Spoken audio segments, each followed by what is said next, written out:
Hello students, myself Mohammad Alam Ansari. बच्चों, आज हम इस चैनल आलम फाउंडेशन क्लासेस के माध्यम से आपके साथ एक नए सफर में चलेंगे।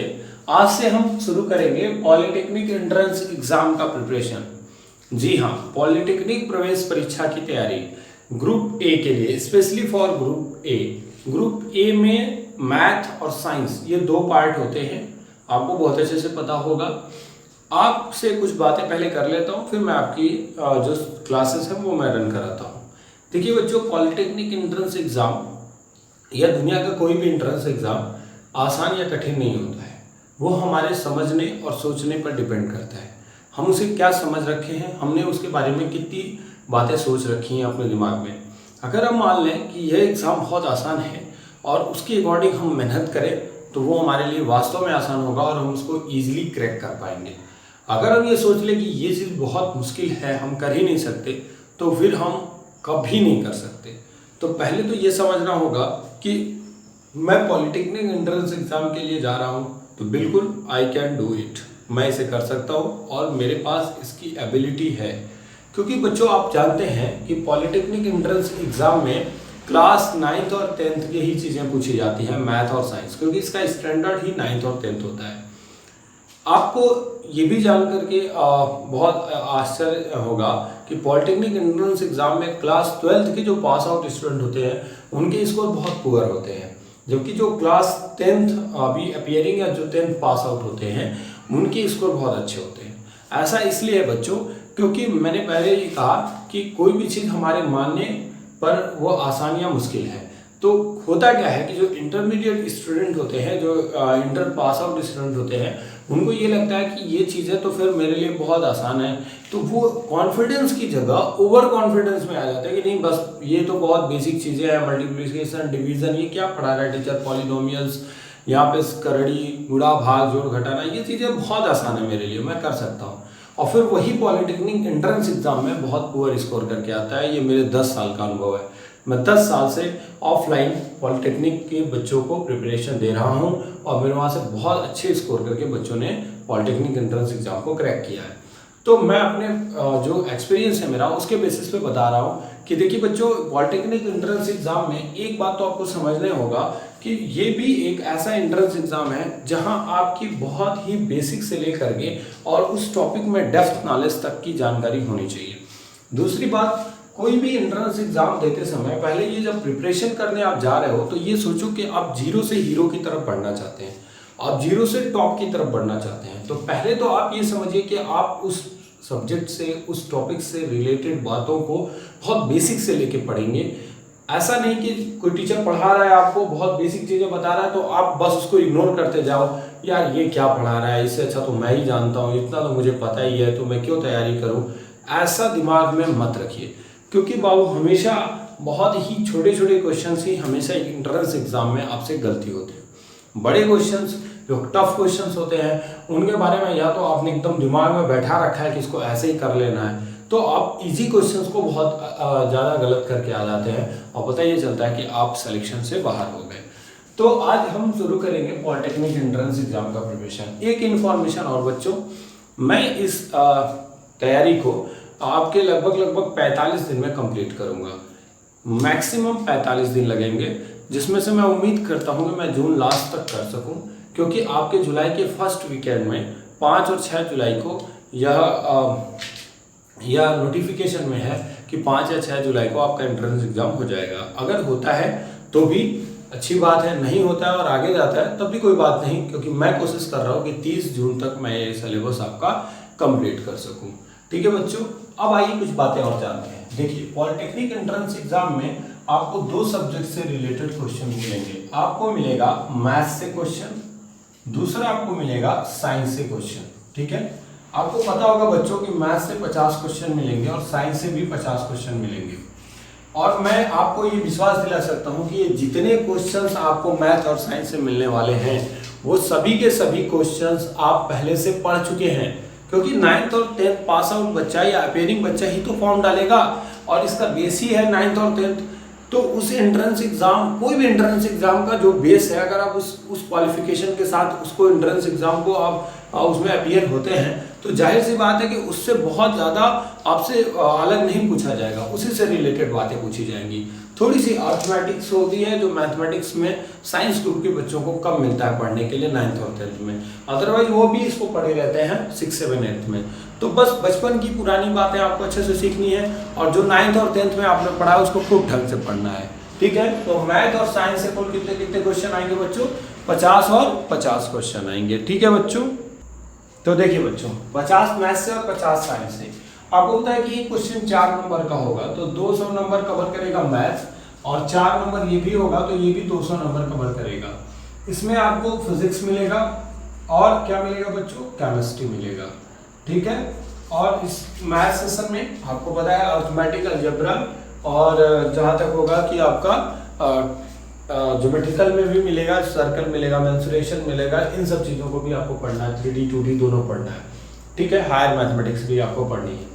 तो पॉलिटेक्निक एंट्रेंस एग्जाम के आज के पहले दिन में मैंने अभी तक ये बात किया कि हमारा सिलेबस क्या है। हाँ, सिलेबस से रिलेटेड एक बात बताओ बच्चों, आप YouTube पर अगर आप ये क्लास देख रहे हैं, आपके पास कोई बुकलेट है तो अच्छी बात है कि आपके पास सिलेबस डिफाइन होगा। एंट्रेंस एग्जाम के लिए कोई बुक आपने खरीदी है तो, नहीं तो आप पहले गूगल पे जाकर के पहले पॉलिटेक्निक एंट्रेंस एग्जाम के लिए जो सिलेबस है वो पहले आप प्रिंट आउट कर लीजिए, उसको राइट डाउन कर लीजिए, उसको फाइंड करके। क्योंकि बच्चों जाहिर सी बात है, हमें कितना पढ़ना है ये जरूरी होना, हमें पता होना चाहिए। क्योंकि हमारा सिलेबस क्या है उसी के अकॉर्डिंग हम प्रिपरेशन करेंगे तो हम अपने लक्ष्य के निकट बहुत आसानी से पहुंच पाएंगे। और मैं आपको विश्वास दिला सकता हूं बच्चों कि अगर आप पूरे इस चैनल के माध्यम से पूरी क्लासेस करते हैं, लास्ट 1 तक आप पढ़ते हैं, क्योंकि कोई फीस नहीं लगनी है, आपको इजी वे में कुछ नहीं करना है, यूट्यूब पे अपना आलम फाउंडेशन क्लासेस टाइप करना और पॉलिटेक्निक की क्लासेस आपको देख लेनी है प्लेलिस्ट से। तो आपको जब लास्ट तक आप बने रहेंगे तो मैं आपको विश्वास दिला सकता हूँ, मैं उम्मीद कर सकता हूँ कि आप 320 नंबर बिल्कुल अचीव कर सकते हैं और बहुत ही इजी वे में कर सकते हैं।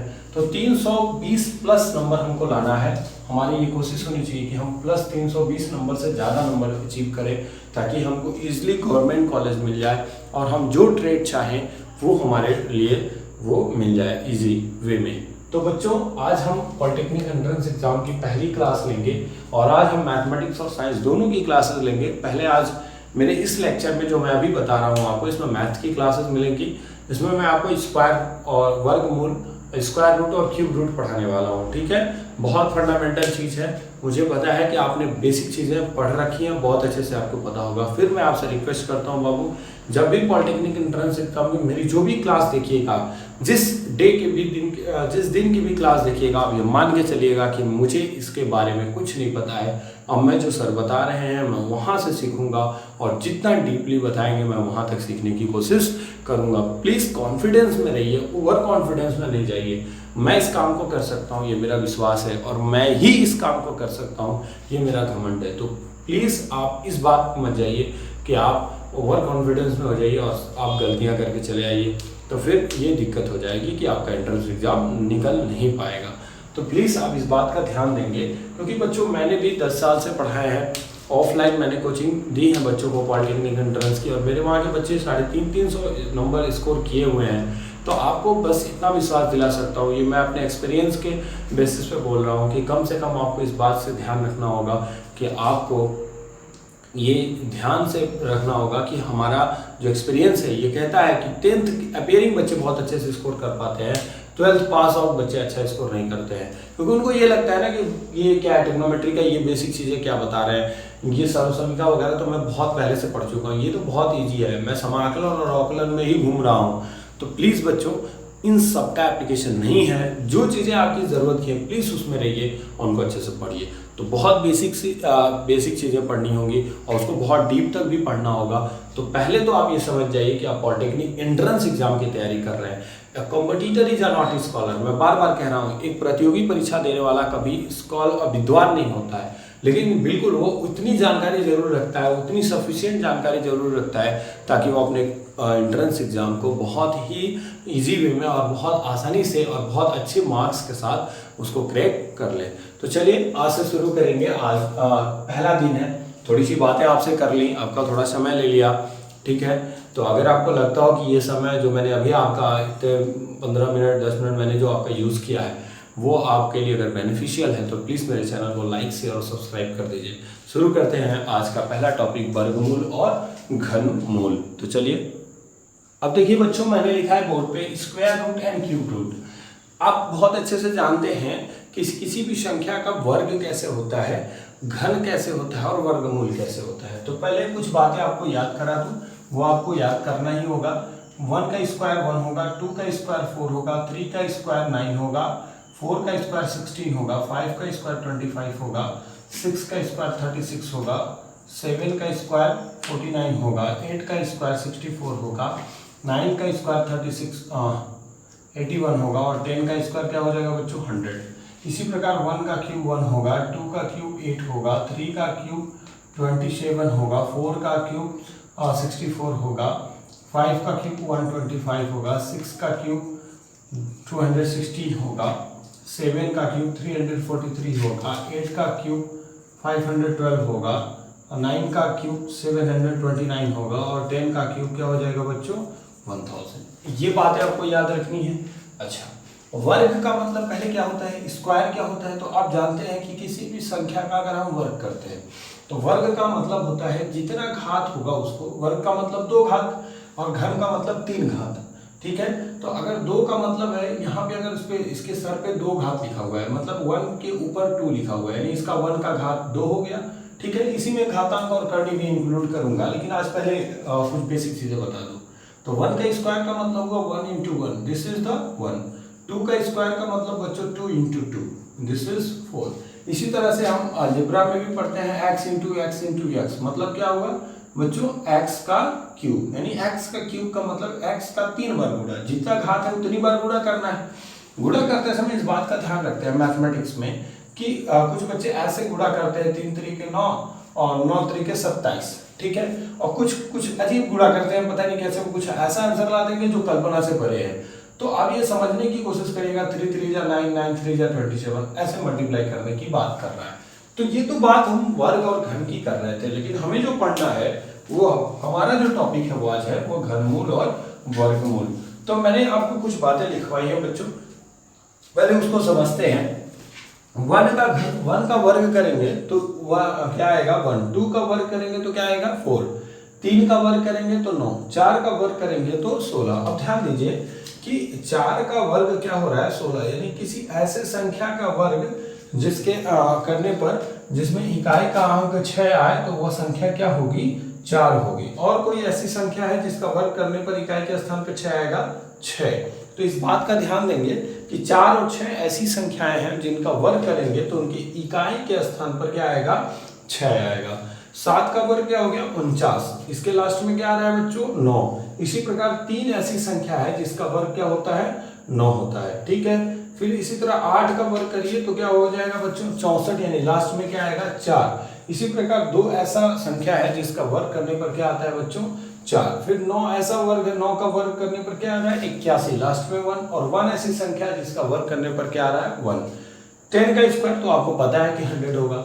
तो इस तरह से मैं आपको समझा सकता हूं। पहले वर्गमूल की बात करते हैं कि 1 का स्क्वायर करने पर इकाई के स्थान पे 1 आएगा, 2 का स्क्वायर करने पर इकाई के स्थान पे 4 आएगा, 3 का स्क्वायर करने पर इकाई के स्थान पे 9 आएगा, 4 का वर्ग करने पर इकाई के स्थान पे 6 आएगा, 5 का वर्ग करेंगे तो इकाई के स्थान पर क्या आएगा बच्चों 5 आएगा।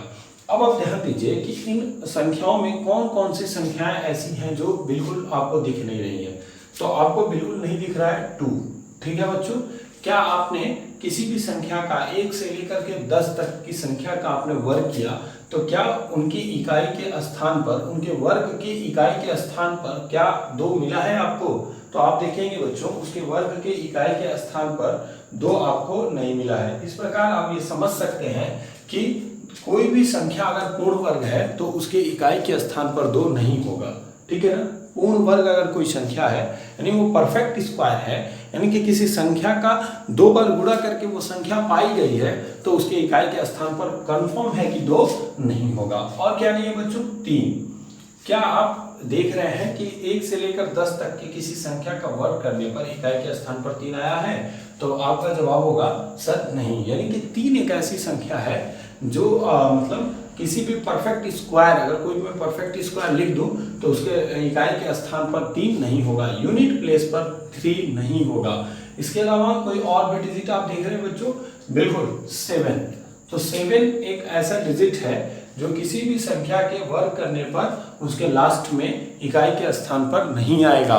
7 आप देख रहे हैं, देखिए 1, 4, 9, 16, 25, 36, 49, 64, 81, 100, क्या इन सब में कहीं भी आप इकाई के स्थान पर 7 देख रहे हो?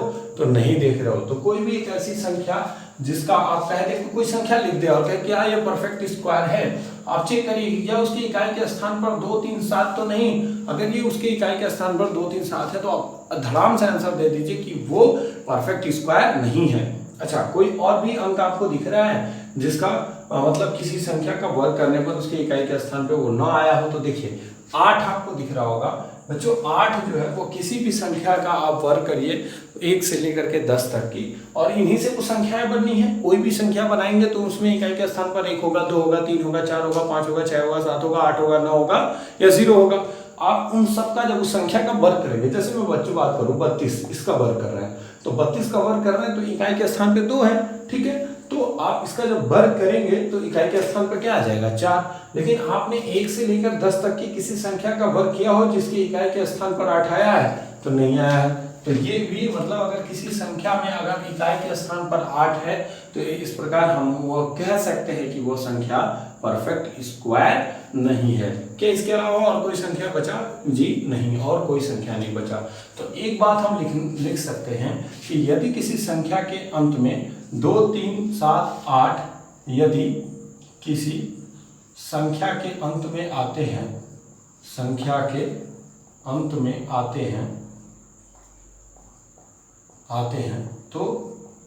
तो वह संख्या, वह दी गई संख्या पूर्ण वर्ग नहीं होगी, पूर्ण वर्ग नहीं होगी। तो अभी जो मेरा पहला कॉन्सेप्ट है आपके लिए वो ये है बच्चों कि यदि किसी संख्या के अंत में, ठीक है, क्या क्या आएगा? 2 आएगा, 3 आएगा, 7 आएगा, 8 आएगा, तो वह संख्या पूर्ण वर्ग नहीं होगा।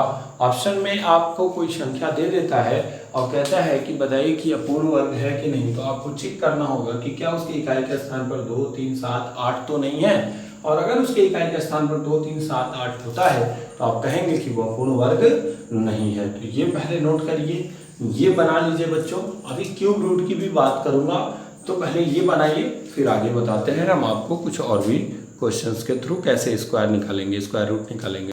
नोट हो गया बच्चों? अब चलिए अब हम देखते हैं कि किसी संख्या का वर्गमूल हम विद इन सेकेंड कम से कम समय में कैसे फाइंड आउट करेंगे। अच्छा, समय की बात आई है बच्चों, आप ये जानते हैं कि किसी भी प्रतियोगी परीक्षा के लिए सबसे इम्पोर्टेंट चीज़ क्या होती है। तो जैसे कि बच्चों आज मैं YouTube पे आपको पढ़ा रहा हूँ, ऐसे हर कोई किसी न किसी माध्यम से पढ़ रहा होगा, ठीक है, किसी और चैनल के माध्यम से पढ़ रहा होगा, अपने सेल्फ स्टडी में कुछ बुक से पढ़ रहे होंगे। तो कोई ना कोई माध्यम होगा जिसके थ्रू वो पॉलिटेक्निक एंट्रेंस एग्जाम के प्रिपरेशन में लगे होंगे। आप भी एग्जाम देने जाओगे, अगला भी एग्जाम देने जाएगा। अब इम्पॉर्टेंट चीज़ क्या है कि उस 3 घंटे का सबसे अच्छे तरीके से इस्तेमाल कौन करता है, उस 3 घंटे को सबसे अच्छे तरीके से यूटिलाइज कौन करता है, और दूसरी चीज़ कौन क्वेश्चंस के साथ ज़्यादा पेशेंस बनाए रखता है। कभी कभी ऐसा होता है कि घबराहट के साथ साथ हम क्वेश्चंस को गलत कर देते हैं। मैं एक वीडियो लेक्चर आपको अपलोड करूंगा, अभी कुछ दिन पढ़ा लूँ तो मैं आपको बताऊंगा कि 100 क्वेश्चंस के पेपर को बहुत ही इजी वे में और बहुत ही ढंग से सिस्टमेटिक वे में कैसे करते हैं। तो मैं इस पर ज़रूर वीडियो आपको बना के अपलोड करके दूंगा, जिसको आप देखिएगा और उससे सीखने की कोशिश करिएगा। तो time is very important thing. तो हम कोशिश ये करेंगे कि हम कुछ ऐसे मेथड्स भी सीखें, कुछ ऐसे ट्रिक्स भी सीखें जिनसे हम कम समय में अपने क्वेश्चंस को सॉल्व कर सकें। अब ध्यान दीजिए, मान लीजिए कि कोई संख्या हमें दे दी गई जिसका हमें वर्गमूल निकालना है, स्क्वायर रूट निकालना है।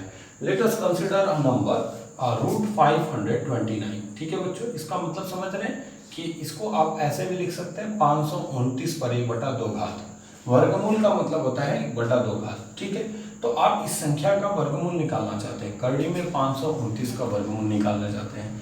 बच्चों जब हमने बचपन में पढ़ा था तो हमें वर्गमूल निकालने की भागफल विधि बताई जाती थी, गुणनखंड विधि बताई जाती थी, बहुत सारी विधियां हमने पढ़ी है। लेकिन आज हम वर्गमूल निकालने की इन विधियों के अलावा कुछ और विधि, कुछ ट्रिक्स के थ्रू निकालेंगे। एक बात समझते हैं कि जब हम गुणनखंड करते थे, जैसे हमसे कह दिया था कि 16 का वर्गमूल बताइए, तो क्या करते थे बच्चों, इसका गुणनखंड करते थे, 2 दूना 4 दूना 8 दूना 16। अब जिन जोड़ा बनाते थे, ठीक है बच्चों, जोड़ा बनाने के बाद वो एक बाहर हो जाता था, इसमें से भी एक बाहर हो गया, ठीक है, तो यहाँ क्या हो गया आंसर 4। बच्चों हम इस बात का हमेशा ध्यान रखिए कि हमें बेसिक चीज़ों से हटना नहीं है, उसी को कुछ टीचर्स अपने दिमाग से क्या करते हैं, ट्रिक बना देते हैं, बट वो होता कॉन्सेप्ट ही है, ठीक है, वो मैथड ही होता है। तो आप ध्यान दीजिए कि अगर मान लीजिए कि यहाँ पे इसका जोड़ा बन रहा है, पेयर बन रहा है, तो ये एक बाहर हो गया, इसमें से पेयर बना तो इसमें से एक बाहर हो गया, कड़ी हट गई, 2 2 जा 4, तो इसका वर्गमूल क्या आ गया 4। इसी तरह से अगर मैं इस संख्या का वर्गमूल निकालना चाहूँ तो गुणनखंड करेंगे तो काफी टाइम लॉस होगा हमारा। उससे अच्छा एक ट्रिक समझिए, देखिए मैं बता रहा था कि जब गुणनखंड करेंगे तो 2 2 का जोड़ा बनाएंगे, तो वर्गमूल में कितने का जोड़ा बनाते हैं, 2 का, और घनमूल में कितने का बनाएंगे, 3 का। चलिए अब 2 का जोड़ा बनाइए, तो 2 का जोड़ा हमेशा आप दाईं ओर से बनाएंगे, अपने राइट साइड से बनाएंगे, ठीक है। तो राइट साइड से आपने 2 जोड़ा बना लिया, ये अकेला है, कोई दिक्कत नहीं। अब देखिए कि ये जो हमारा अंक है ये 29 है, इसका इकाई का अंक क्या है, इसका जो इकाई का अंक है वो आपका वो क्या है 9 है, ठीक है, इकाई का अंक 9 है। तो किस संख्या के वर्गमूल में 9 आता है, बताइए किस संख्या के वर्ग में 9 आता है। तो आप 3 का वर्ग करेंगे तो 9 आएगा, और 7 का वर्ग करेंगे तो 9 आएगा।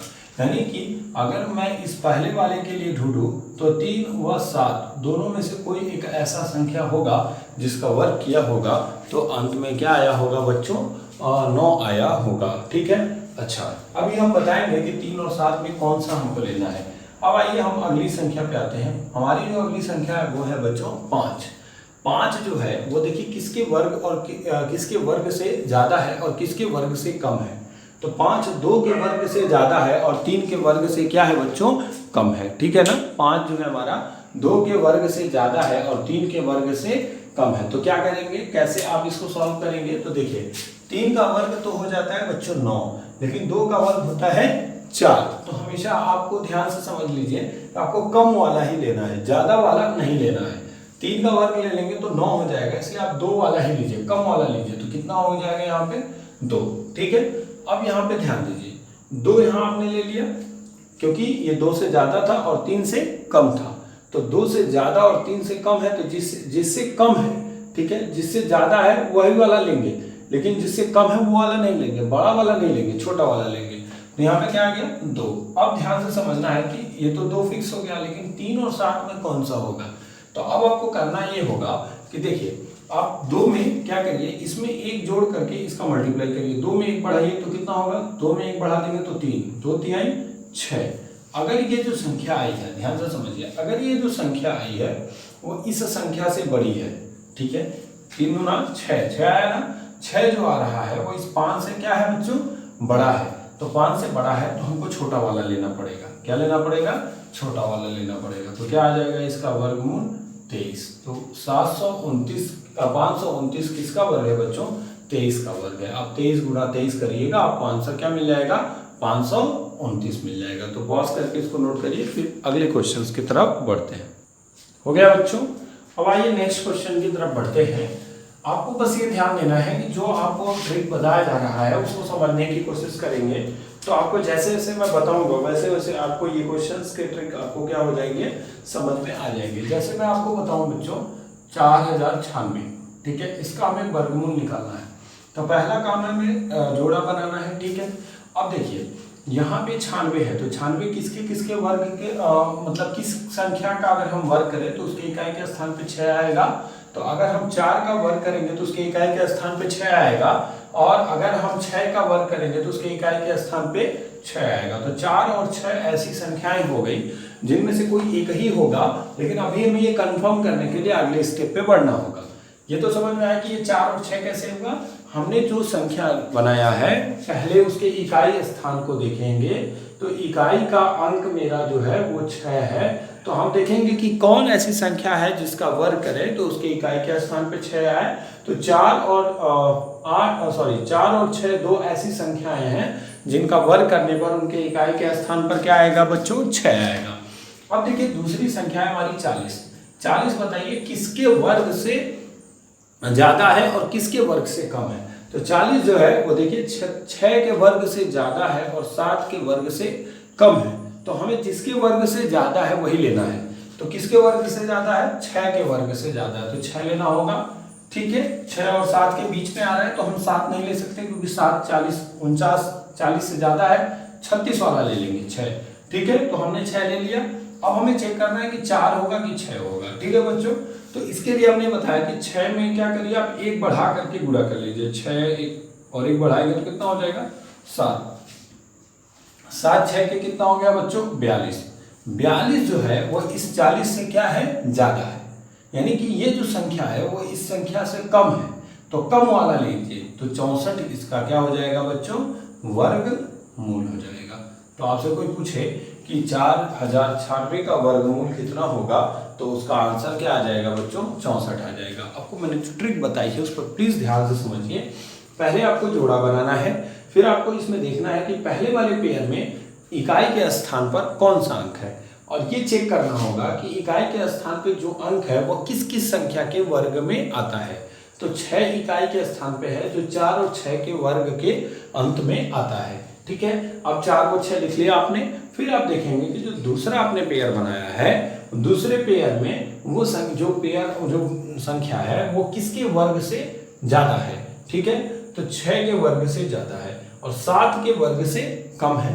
तो जिसके वर्ग से कम है उसको नहीं लेना है, जिसके वर्ग से ज्यादा है उसको लेना है। तो 40 जो है वो 6 के वर्ग से ज्यादा है, इसलिए हम यहाँ 6 लिखेंगे। अब हमें ये डिसाइड करना था कि 4 लेंगे कि 6 लेंगे।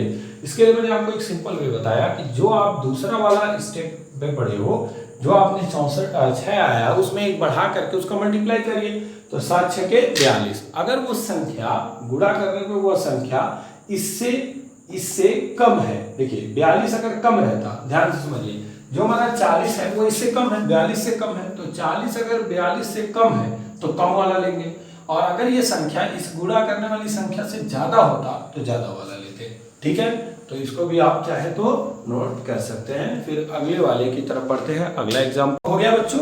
अब देखिए, अभी तक हमने 4 अंकों की संख्या का वर्गमूल निकालना सीखा। अब हम 5 अंकों की संख्या का वर्गमूल निकालना सीखेंगे। जैसे मेरे पास आ गया 16384, इसका हमें वर्गमूल निकालना है, स्क्वायर रूट निकालना है।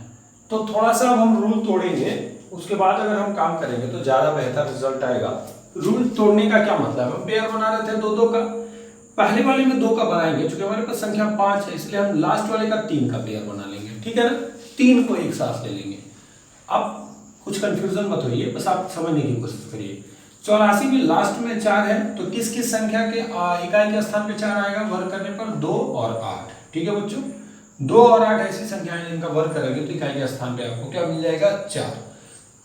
अगले स्टेप में आपको क्या करना है, यहां देखिए 163 लिखा है, थोड़ा सा आगे बढ़ते हैं। 11 का वर्ग होता है 121, 12 का 144, 13 का वर्ग 169।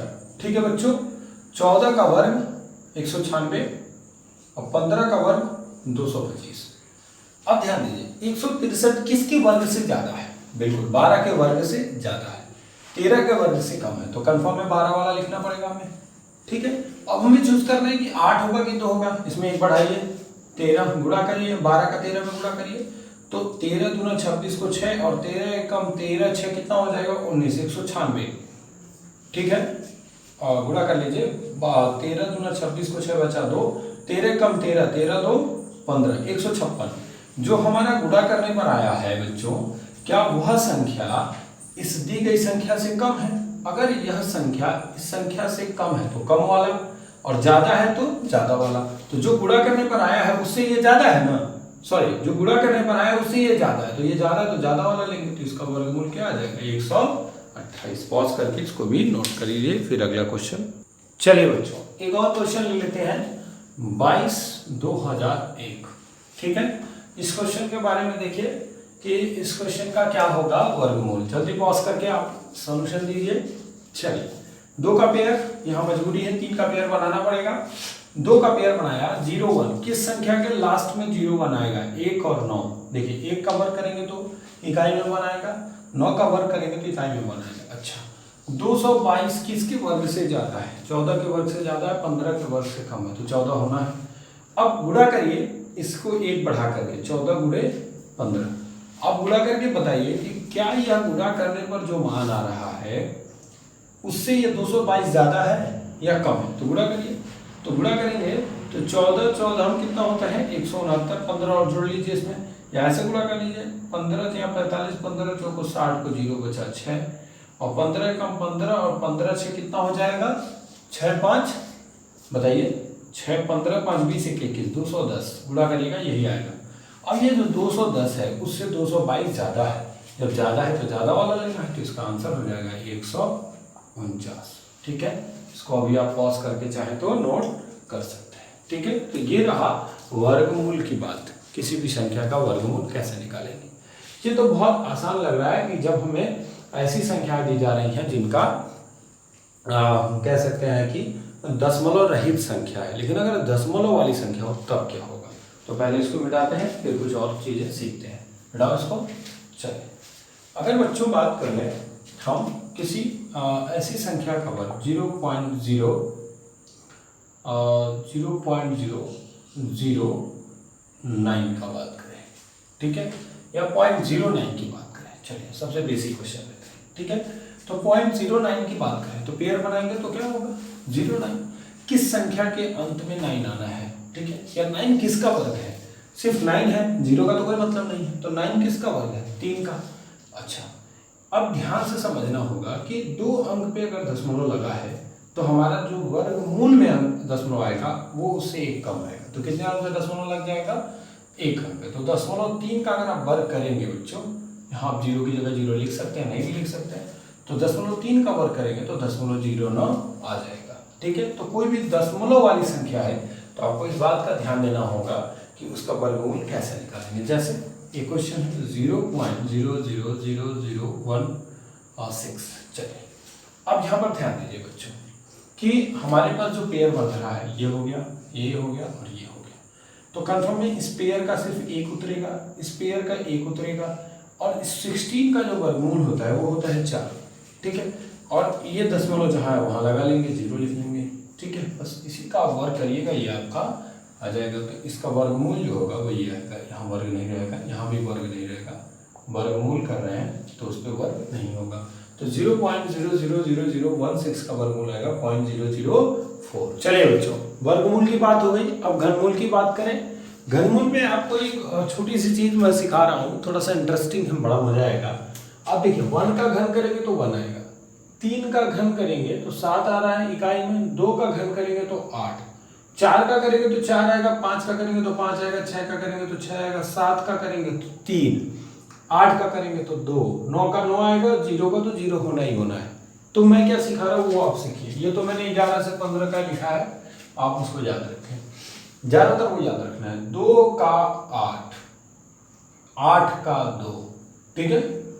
ऐसे समझते कि पहले गुब्बारा बेचे, कभी नहीं बेचा होगा, आप स्टूडेंट है तो गुब्बारा बेचने वाले को देखा होगा, कभी कहते हैं 2 का 8, महंगाई बढ़ गई तो आप कहेगा 8 का 2, तो 2 का 8 और 8 का 2, समझ में आ रही बात। यानी कि अगर हम 2 का घन करेंगे तो इकाई के स्थान पे 8 आएगा, और 8 का घन करेंगे तो इकाई के स्थान पे 2 आएगा। यानी किसी संख्या में इकाई के स्थान पे अगर 2 है तो इसका मतलब वो 8 का घन है, और यदि किसी संख्या में इकाई के स्थान पे 8 है तो यानी कि 2 का घन है।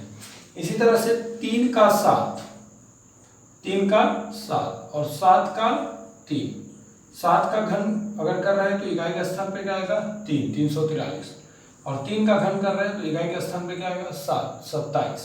तो ये आप याद रखिएगा, एक बैलून बेचने वाला काम करना है, समझने के लिए आपको ये करना नहीं है। 2 का 8, 8 का 2, 3 का 7, 7 का 3, ये आपको याद रखिए। और फिर ये घनमूल भी बहुत इजी वे में हम कर लेंगे, जैसे हम वर्गमूल कर रहे थे।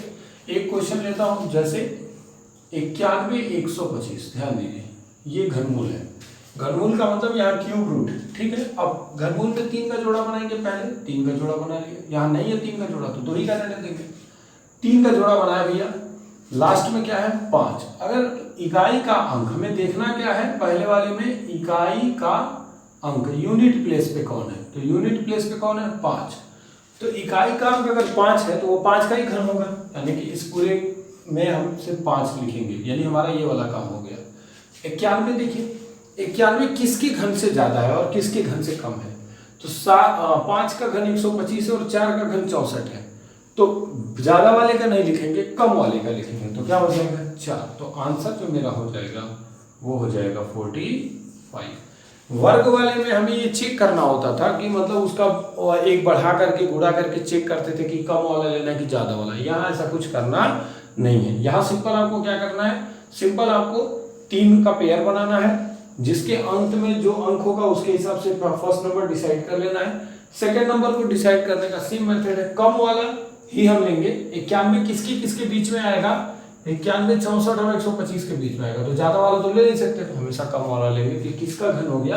45 का घन हो गया। इसी प्रकार अगर हम और भी एग्जांपल लेंगे तो इसी तरह से हमारे सॉल्यूशन आराम से मिल जाएंगे, जिस तरह से मैंने यहाँ बोर्ड पे कर रखा है। जैसे मैं लेता हूँ यहाँ पे दूसरा एग्जांपल, ठीक है, उसको मैं लिखता हूँ। उसको देखिए कैसे करना है आपको। अगला है, इतना बड़ा सा संख्या हो गया, ठीक है, 1,57,464। इतनी बड़ी संख्या का घनमूल कैसे निकालें? तो घनमूल के लिए 3 का जोड़ा बनाना है, ठीक है बच्चों। 3 का जब पेयर बनाएंगे तो इस पहले वाले पेयर में अंतिम में क्या है? 4। अब देखिए 4 का घन करने पर अंत में क्या आता है? 4। बाकी किसी ऐसी संख्या का घन नहीं है जिसके अंत में क्या आता हो? 4 आता हो। हमेशा इकाई के स्थान पे 4 होगा तो उसका घन करने पे 4 ही आएगा। देखिए यहाँ 14 है ना, इसका इकाई का स्थान 4 है तो घन करने पर भी इकाई के स्थान पे 4 आया है। तो क्या होगा? इसकी जगह 4 हो जाएगा। 157 किसके घन से ज्यादा है? 5 के घन से ज्यादा है। किसके घन से कम है? 6 के घन से कम है। तो किसके घन से ज्यादा है? 5 के घन से। तो आंसर क्या हो जाएगा? 54। तो इसका ये किसका घनमूल हो जाएगा? 54 का घनमूल हो जाएगा। तो इस तरह से जब भी आपके पास घनमूल और वर्गमूल के कॉन्सेप्ट आएंगे तो बहुत इजी वे में आप किसी भी दी गई संख्या का घनमूल और वर्गमूल क्या कर सकते हैं बच्चों? निकाल सकते हैं। तो ये तो बहुत फंडामेंटल बात हो गई जिसको आपने बहुत अच्छे से सीखा। अब इसके बाद हम इस पर देखेंगे कि जो पॉलिटेक्निक एंट्रेंस एग्जाम में आते हैं वो क्वेश्चंस किस तरह से पूछे जाते हैं। ये हमारे लिए सवाल को हल करते समय हमारी हेल्प करेंगे, तो इसलिए मैं इन सबको आपको बता चुका हूँ।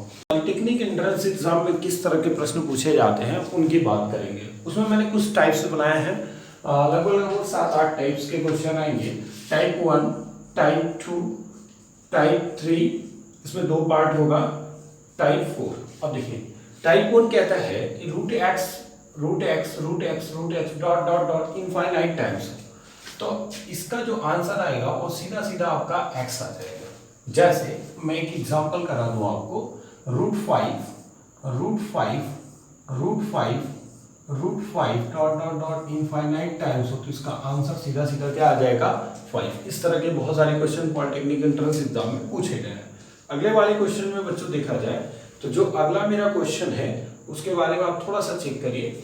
अगर n बार दिया हो, मतलब मल्टीप्लाई का ही तो केस है, लेकिन यहाँ इनफाइनाइट टाइम्स है और यहाँ काउंटेबल टाइम्स है, गिन सकते हैं कितनी बार वो दिया हुआ है। जैसे 1, 2, 3, 4 बार है, यहाँ n बार दिया हुआ है। तो क्या होगा? 2 to the power n minus 1 upon 2 to the power n, वो आएगा x के पावर में, x to the power 2 to the power n minus 1 upon 2 to the power n। अब इसका एक एग्जांपल देखें बच्चों। अगर मान लीजिए रूट फाइव और रूट 5 लिखा हो, इसको सॉल्व करना है बच्चों। तो ये कितनी बार हो गया? 1, 2, 3, 4 बार। आपको पहले काउंट कर लेना है कि कितनी बार ये दिया हुआ है, तो 4 बार। तो क्या हो जाएगा? जो हमारा x है वहां पे हमारे लिए यहाँ पे क्या है? 5। तो 5 हो जाएगा बच्चों। 5 पर क्या घात हो जाएगा? अब देखिए 2 to the power n, तो बहुत आसान है, 2 to the power n in 2 to the power 4, और यहाँ भी होगा 2 to the power 4 minus 1। तो यहाँ पे हो जाएगा 5 पर, सॉरी यहाँ n की जगह 4 होगा, तो 5 पे कितना हो जाएगा? 2 दूना 4 दूना 8 दूना 16, तो नीचे 16 घात आएगा और ऊपर 1 कम हो जाएगा, तो कितना हो जाएगा बच्चों?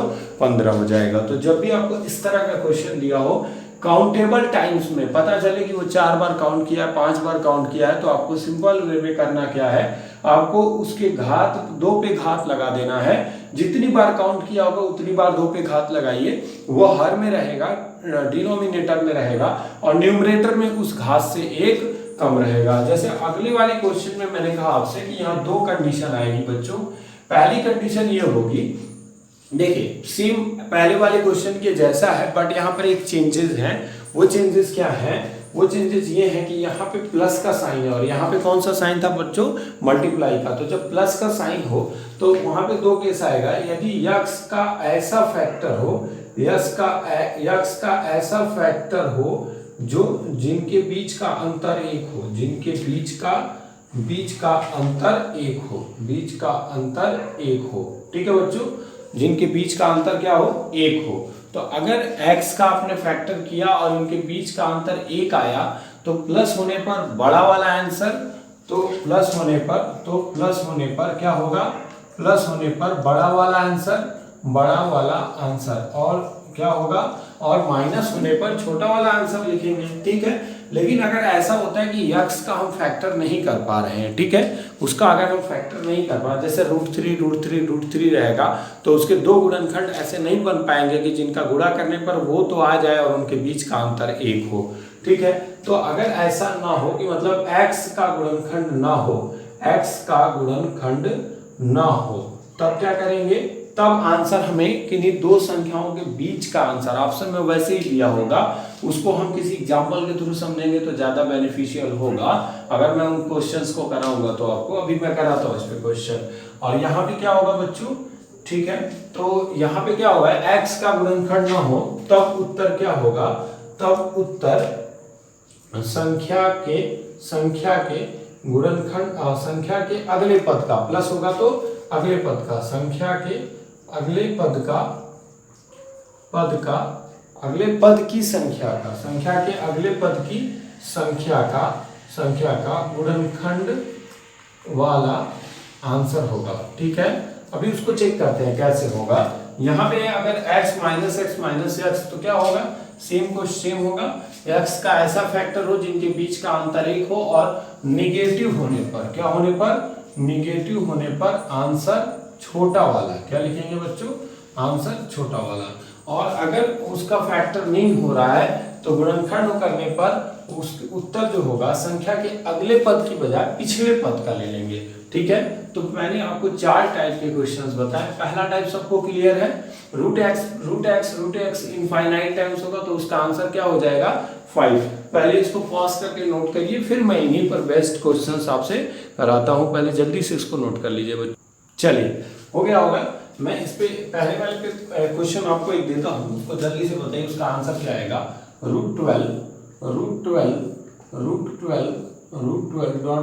इनफाइनाइट टाइम्स, क्या आंसर आएगा बच्चों, बिल्कुल इसका आंसर सिर्फ और सिर्फ क्या हो जाएगा, 12 हो जाएगा। तो फर्स्ट वाला मैं समझ जाऊं कि आपको क्लियर हो चुका है, पहला वाला कॉन्सेप्ट मैं इसको बता रहा हूं। दूसरे वाले कॉन्सेप्ट पर एक क्वेश्चन मैं आपको और करा सकता हूं।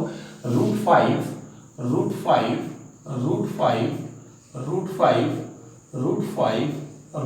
है, ठीक है बच्चों, इसका आंसर क्या होगा। अब ये इनफाइनाइट टाइम्स नहीं है, मल्टीप्लाई का केस है बट ये इनफाइनाइट टाइम्स नहीं है, तो क्या करेंगे, काउंट करेंगे 1 2 3 4 5 6 टाइम है, तो क्या हो जाएगा, बेस हमारा जो करड़ी के अंदर रहेगा वही बेस बन जाएगा। ठीक है, x जो करड़ी के अंदर रहेगा वही आधार बनेगा। ठीक है बच्चों, अब घात क्या होगा, तो देखिए पहले नीचे वाला लगा लीजिए, ऊपर वाला आसानी से लग जाएगा। तो कितनी बार है ये, 6 बार है, तो 2 का 6 बार गुणा करिए तो 64 आएगा। 2 दूना 4 दूना 8 दूना 16 दूना 32 दूना 64, और ऊपर एक कम करना है तो क्या हो जाएगा, 5 पर 63/64, ये आपका आंसर आ जाएगा। तो मुझे उम्मीद है ये वाला भी आप कॉन्सेप्ट क्लियर कर चुके होंगे।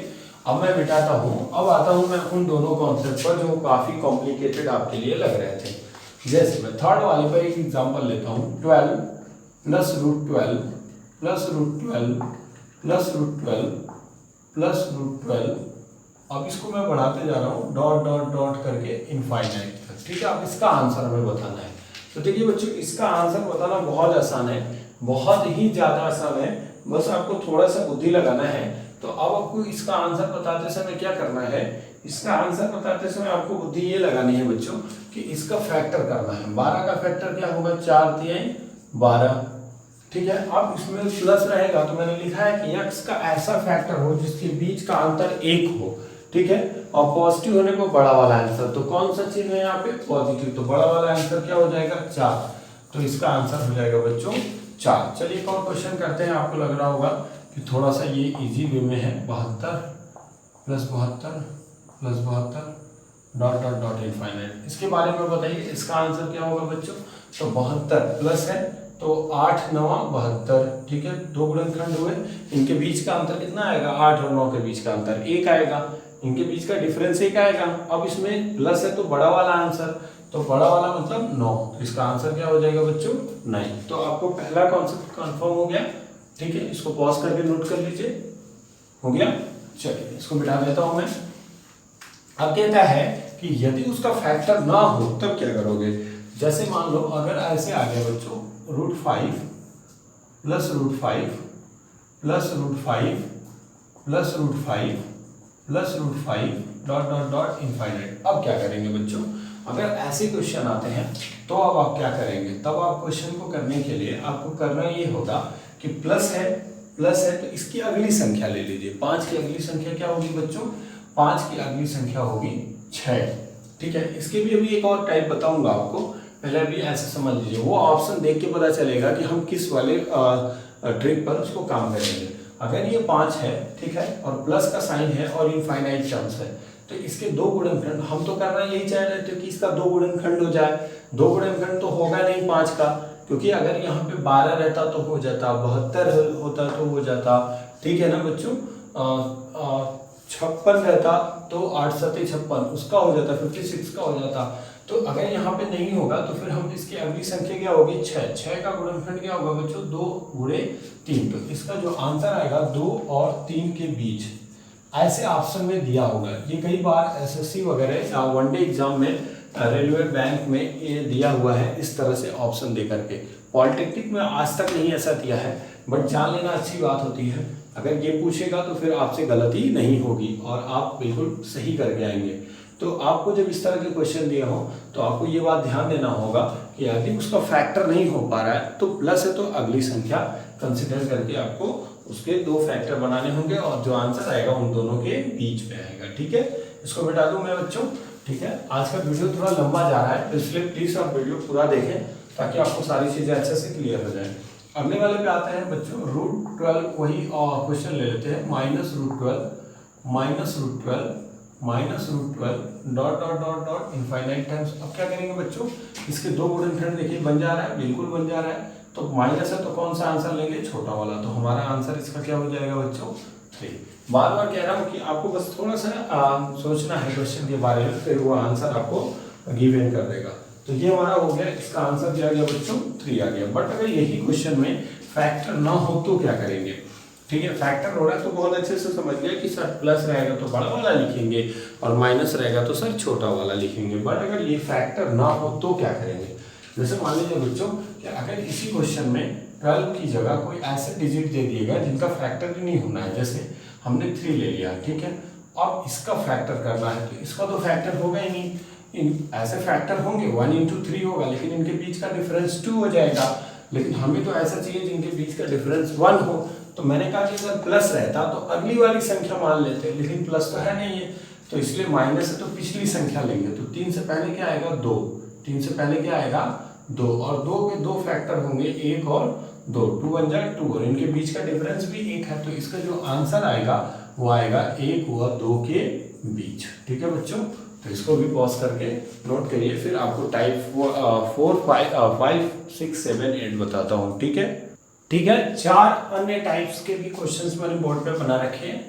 अब मेरे पास जो क्वेश्चन था, मैंने कहा था कि √x + √x + √x का मैं तीसरा फॉर्मेट जरूर बताऊंगा आपको।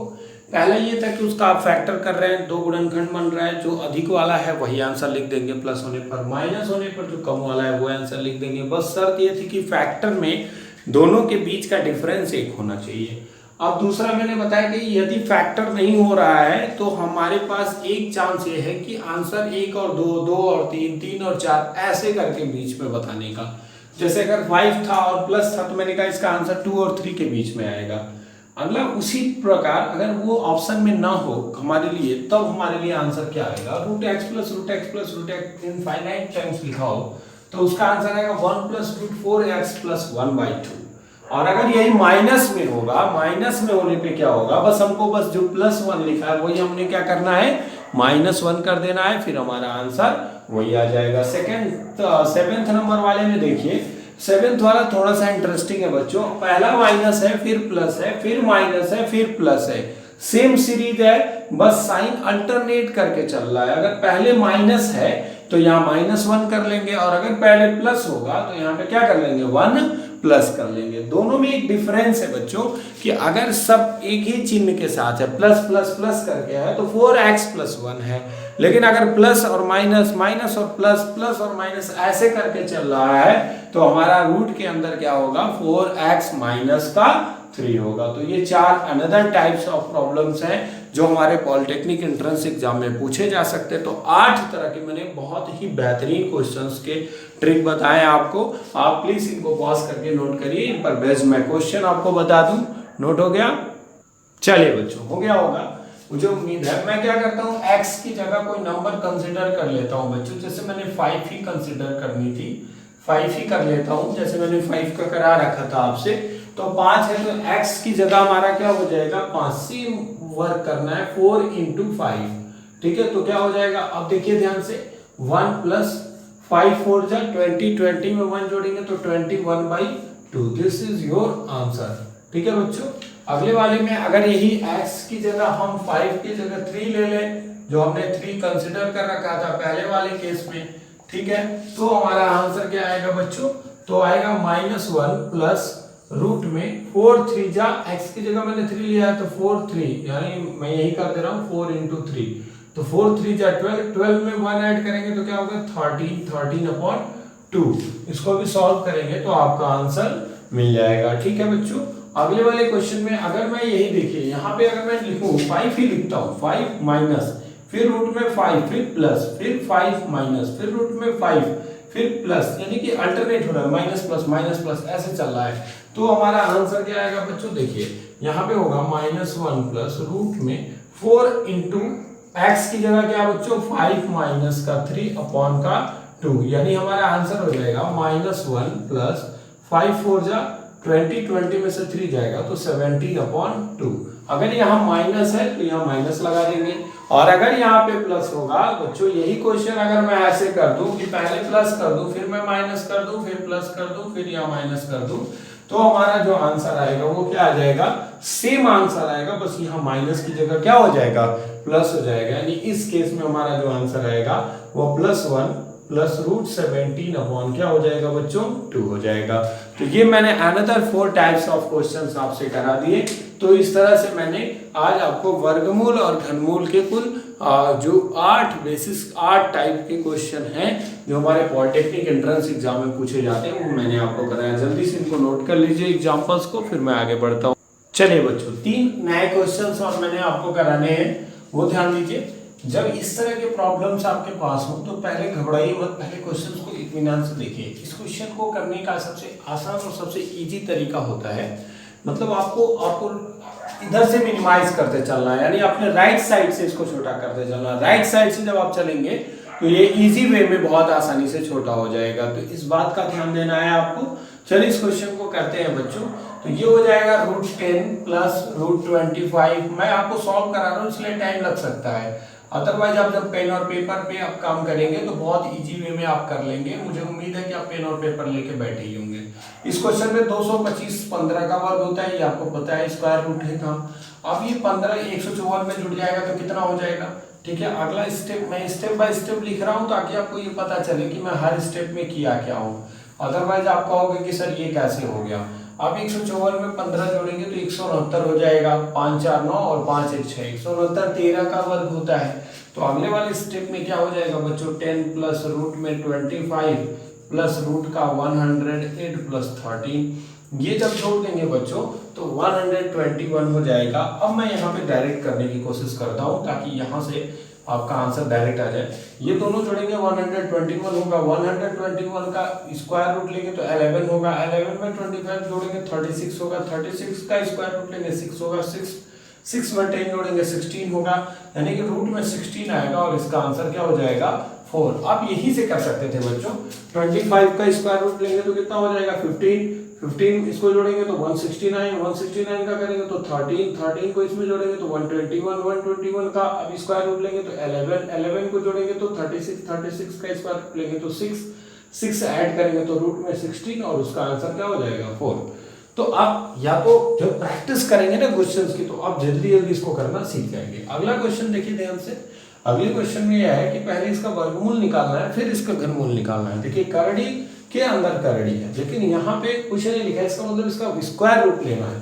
तो वर्गमूल के लिए 2 का जोड़ा बनाते हैं, ठीक है। अब यहाँ पे बड़ी वाली कड़ी तो रहेगी लेकिन ये कड़ी हटेगी क्योंकि 64 का वर्गमूल होगा 8, ठीक है। 2 जोड़ा बना है तो 2 जीरो बचेगा और ये जीरो लिख सकते हैं। अब 0.008 का घनमूल लेना है, ध्यान दीजिए 3 का जोड़ा बनाएंगे तो 8 का घनमूल 2 हो जाएगा और एक दशमलव लग जाएगा, ये हमारा क्या हो जाएगा आंसर हो जाएगा, ठीक है बच्चों। 0.2 या 0.2 लिख सकते हैं। अगले वाले क्वेश्चन को करना बहुत आसान है। 1 + 25.144 1 + x/12। ज्यादा दिमाग मत लगाइए, सिंपल सा काम करिए, आपका आंसर आ जाएगा बच्चों। यहाँ पे सीधा सीधा आंसर होगा, ध्यान दीजिए इसको आप सॉल्व करेंगे तो कितना हो जाएगा 144 में 1 जोड़ेंगे तो कितना होगा 144 से कम 144 और उसमें 25 169 बटे 144 = 1 + x/12, ठीक है। ये हो जाएगा 13/12 बराबर x + 1 + x/12 1 + x/12। 1 को इधर लेके चले जाइए तो क्या हो जाएगा 13/12 - 1 = x/12। तो ये कितना हो जाएगा बच्चों 12 - 13 में से 12 माइनस करिए तो 1/12 घटाइए 12 कम 12 13 में से 12 जाएगा 1/12 बराबर x/12, यानी आपको x की जगह क्या मिल जाएगा 1। x की वैल्यू आप 1 रखिए तो 12 कम 12 और 1 13 बटा क्या हो जाएगा 12 हो जाएगा। और इसको बहुत डायरेक्ट करना था तो यही सीख लीजिए। देखिए 144 में 1 का गुणा किया 144 एलसीएम लेने के बाद और 25 जोड़ा तो 169 बटा 144।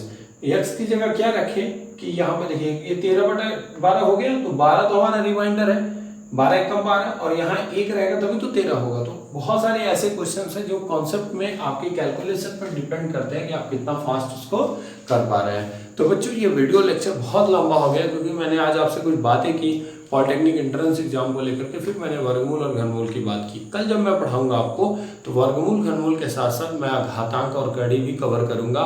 साथ ही साथ मैं कल आपको साइंस का वीडियो दूंगा।